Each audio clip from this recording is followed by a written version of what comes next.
newborn King to see, pum-pum-pum.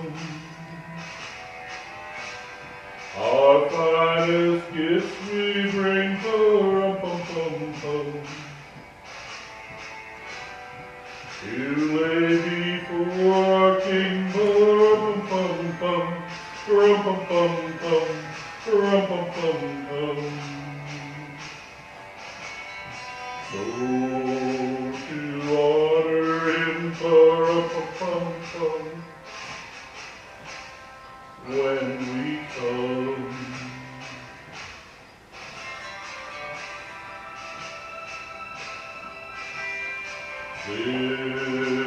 Little baby, pum-pum-pum. I'm a poor boy too, pum-pum-pum. I have no gifts to bring, pum-pum-pum. That's fit to give our King, pum-pum-pum, pum-pum-pum, pum-pum-pum. Shall I play for you, pum-pum-pum, on my drum?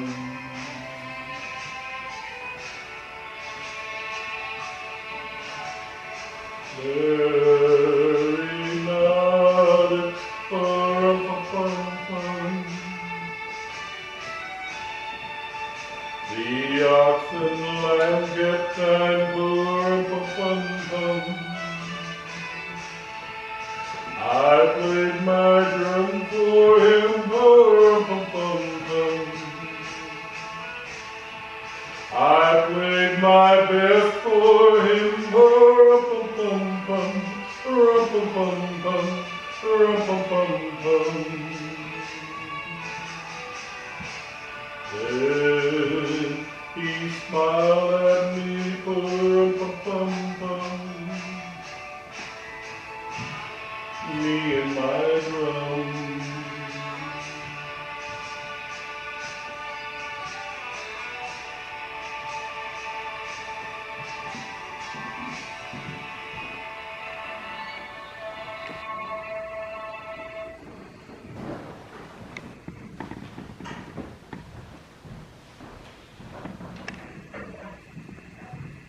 Story's not over yet, and have a little bit more.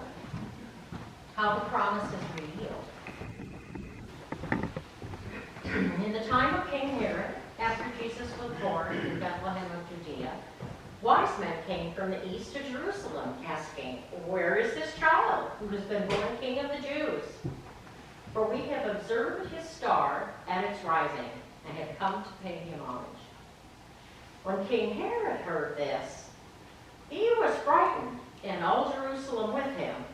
And calling together all the chief priests and scribes of the people, he inquired of them where the Messiah was to be born. They told him, "In Bethlehem of Judea, for so it has been written by the prophet. And you, Bethlehem, in the land of Judah, are by no means least among the rulers of Judah. For from you shall come a ruler who is to shepherd my people Israel." Then Herod secretly called for the wise men and learned from them the exact time when the star had appeared. Then he sent them to Bethlehem, saying, "Go and search diligently for the child, and when you have found him, bring me word so that I may also go and pay him homage."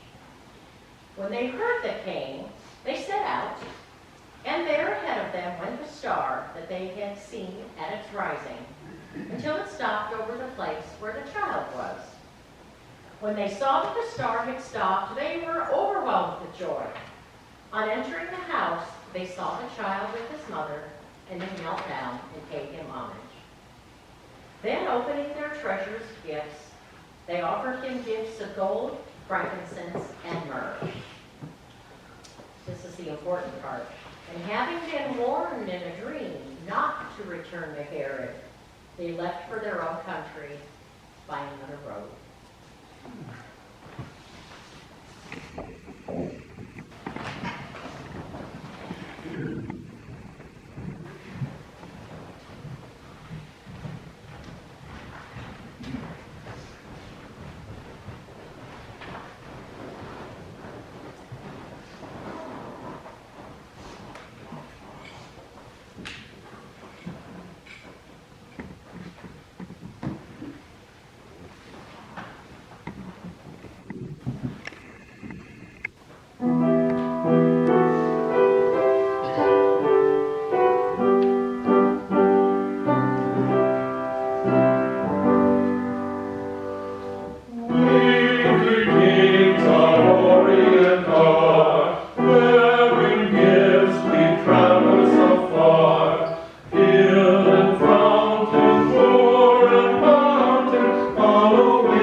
So does anybody up here not know what these red flowers are called?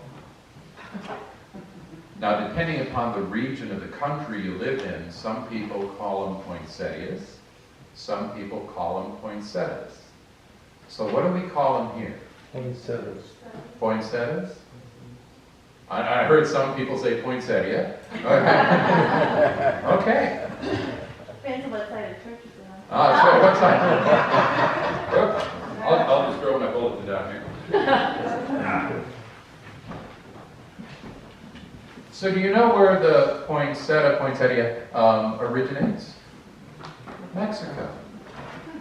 And there's a wonderful legend about how the poinsettia, how are we going to say it tonight? I'm saying it's poinsettia. Okay, poinsettia it is. All right. So here's the legend of the poinsettia as told by Tomie de Paula. This is about a family and a little town in Mexico. Lucida lived in a small village high up in the mountains of Mexico with her mama, her papa, and her younger brother and sister, Paco and Lupe. Papa worked in the fields with their burro, Pepito.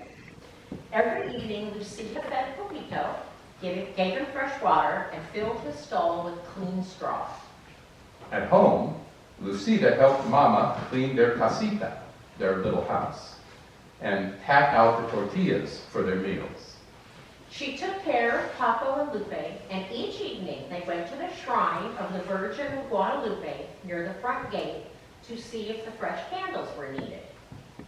But every day was not work. On Sundays, the family went to San Gabriel in the square where Padre Alvarez said the Mass. And all through the years, there were fiestas and holy days, which always began with a procession that wound through the village and ended in San Gabriel. One day, close to Christmas, La Navidad, Pedro Alvarez came to their casita. Senora Martinez, buenos dias, good day. I am here to ask about the blanket which covers the figure of the baby Jesus in the Christmas procession. We've used the same one for so many years that it is almost worn out. Because your weaving is so fine, I've come to ask if you would make a new one. Mi padre, Lucida's mother said I would be honored, and Lucida will help me. And so on Saturday, Lucida and Mama went to the market to buy the wool for the blanket. They chose the finest yarn they could find. At home, Lucida helped Mama dye the wool the colors of the rainbow. Those colors will shine throughout the church. Papa said as he watched Lucida and Mama string the yarn on the loom. As Christmas drew closer, everyone in the village was busy. All the mamas were making gifts to place at the manger of the baby Jesus in the church. And the papas worked together, putting up the manger scene in San Gabriel. Lucida and the other children went to the church for singing practice for the Christmas Eve procession. When everyone walked to San Gabriel singing and carrying candles, once inside, Padre Alvarez would lay the figure of the baby Jesus in the manger, and the villagers would go up and place their gifts around it. Our gift will be the blanket for baby Jesus. Lucida told her friends. I'm helping Mama to weave it. One afternoon, a few days before Christmas, Lucida and the children were singing in the church when Senora Gomez came hurrying in. Oh, Lucida, Lucida, you must come home. Your Mama is sick, and your Papa has taken her down to the town to see the doctor. You must take care of your brothers and sisters until your Papa returns tonight. Well, Lucida was frightened. Mama had never been sick before. When she got home, Paco and Lupe were crying. They were frightened too. Lucida tried to comfort them. She made them some food, put them to bed, and sat down to wait for Papa. That evening, Papa came in looking tired and worried. He drew Lucida close and he said, Lucida, mi niña, your mama is ill. Your aunt, Tia Carmen, will take care of Mama until she is well, but I must go back with Mama until I can bring her home. But that won't be until after Christmas. Senora Gomez will take care of you and Paco and Lupe while I'm gone. She will come for you tomorrow.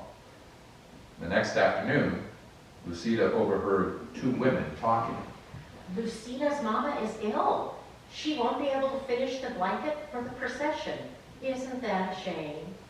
See, said the other woman, we are all so disappointed. Padre Alvarez will have to use that old, worn-out one. Well, when Lucida went home to feed Pepito and get clothes for Paco, Lupe, and herself, she looked at the unfinished blanket on the loom. Perhaps I can finish it, she thought. But when she sat down and tried to weave, the yarn got tangled, and the more she tried to untangle it, the worse it got. Oh, it was no use. She could never finish it by herself. She took the unfinished blanket to Senora Gomez. Oh, Lucida, it is so tangled. There isn't time to fix it.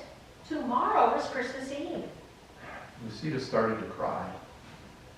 It was her fault that the blanket was ruined. The family wouldn't have a gift to place at the manger of the baby Jesus. Don't worry, Lucida. We will go to the procession together. Lucida didn't say anything, but in her heart she felt she had ruined Christmas. Come, Paco, come, Lupe. It's time to go to the procession, Senora Gomez called on Christmas Eve. Where is Lucida? She was nowhere to be found. Lucida was hiding. From the shadows, Lucida watched everyone gathered for the procession. The candles were lit, the singing began, and the villagers walked to San Gabriel, carrying gifts to place at the manger. Lucida walked along in the darkness and watched the procession go into the church, followed by Padre Alvarez carrying the baby Jesus. Little girl, are you Lucida? An old woman stood in the shadows nearby. See, Lucida answered, wondering who she was. I have a message for you. Your mama is going to be fine and your papa will bring her home soon. So you don't have to worry. Now go on into the church and celebrate Christmas with the others. Papa and Lupe are waiting for you. But I can't. I don't have a gift for baby Jesus. Mama and I were weaving a beautiful blanket, but I couldn't finish it. I tried, but I only tangled it all up. Lucida, any gift is beautiful because it is given. Whatever you give, the baby Jesus will love because it comes from you. But what can I give now? Lucida said, looking around. A patch of tall green weeds grew in a tangle nearby. So Lucida rushed over and picked an armful. Do you think these will be all right? Lucida turned to ask the old woman, but she was gone. And so Lucida walked into the church. It was blazing with candlelight, and the children were singing as she quietly walked down the aisle with a bundle of green weeds in her arms. What is Lucida carrying? Why is she bringing weeds into the church? Well, Lucida reached the manger scene. She placed the green weeds around the stable. Then she lowered her head and prayed. A hush fell over the church. Voices began to whisper. Look at those weeds. Lucida opened her eyes and looked up, and each weed was tipped with a flaming red star. The manger glowed and shimmered as if it had been lit by 100 candles. When everyone went outside after the Mass, all the clumps of tall green weeds throughout the town were shining with red stars. Lucida's simple gift had indeed become beautiful. And every Christmas to this day, the red stars that shine on top of green branches in Mexico, the people call the plants La Flor, I practiced this at home, La Flor de Nochebuena, the flower of the holy night, the poinsettia. And the poinsettia found its way to the United States through Dr. Joel Robert Poinsett. who served as our nation's minister to Mexico from 1825 to 1830. He was fascinated with its beauty and called the plant painted leaves, because the part often thought as the flower actually consists of leaves surrounding a smaller flower portion. He took cuttings home with him to South Carolina when he returned from Mexico in 1830. The Christmas plant, which we call poinsettia, or poinsettia, after Dr. Poinsett, found its way into our Christmas traditions. And it seems to me that nothing seems to say Merry Christmas better than a beautiful red and green poinsettia.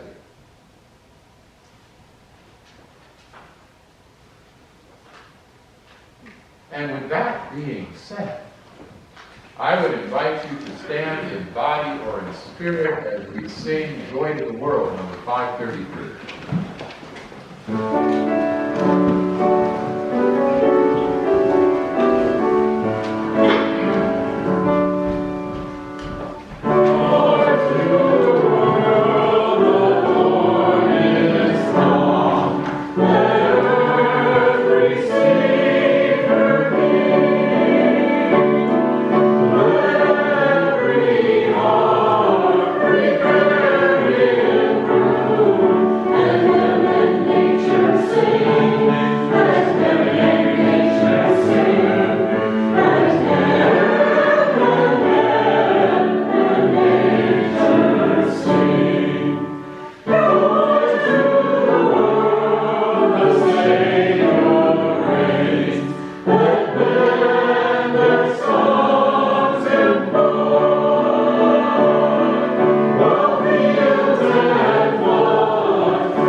Before I offer the Christmas prayer, we received a Christmas greeting from Shadow and Marcy. And this is intended to be read tonight, right? It says, "Hey, Golden UCC." You got to think of Shadow, right? "Hey, Golden UCC. We wanted to wish you a Merry Christmas and to let you know that we keep you in prayer although we are serving elsewhere. We miss you and hope that you know that as you celebrate the birth of Christ, we are celebrating along with you.